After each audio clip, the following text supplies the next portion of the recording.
Spinal কর্ডের ভেতর থেকে যখন কুণ্ডলিনী সাধনা করা হয় তখন কুণ্ডলিনীর শক্তি ঊর্ধ্বগতি হয়। এটা সুষমা নাড়ির মধ্যে দিয়ে, স্পাইনালের ভেতর দিয়ে, সুষমা নাড়ির ভেতর দিয়ে শক্তি ঊর্ধ্বগতি হতে থাকে। এই যে যেভাবে থার্মোমিটার যদি কারোর বগলে বা মুখে দেওয়া হয়, জ্বরটা হতে থার্মোমিটারের পারদটা বাড়তে থাকে, ঠিক সেম ভাবে কিন্তু কুণ্ডলিনী শক্তি আস্তে আস্তে উঠতে থাকে।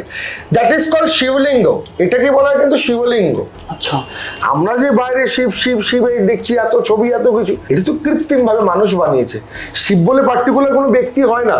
শিব কথার অর্থ জ্ঞান, শিব মানে সৃষ্টি। দেখবে আমরা শিবলিঙ্গ যখন দেখি, শিবলিঙ্গ নিচে যোনি থাকে, তার ভেতর দিয়ে শিবলিঙ্গটা উঠে থাকে, ভাগাই লিঙ্গ, ভাগলিঙ্গ।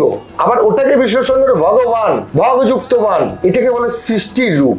এটা আদি সৃষ্টির রূপ। এবার প্রতিটা মানুষের শরীরেও সেটা অবস্থান করছে। এই যে লোকে পুজো করছে শিবলিঙ্গ, মানে শিবরাত্রি শিবের মাথায় জল ঢাললে ভালো বর পাওয়া যাবে, এসব ভুল ধারণা মানুষের, ভুল চিন্তা নিয়ে মানুষ বেঁচে থাকে। ঈশ্বর কনসেপ্টটাই মানুষের মধ্যে ভুলভাল কনসেপ্ট, আর এগুলো ছড়িয়ে দেওয়া হয়েছে কেন? বিজনেস ডেভেলপমেন্ট করার জন্য।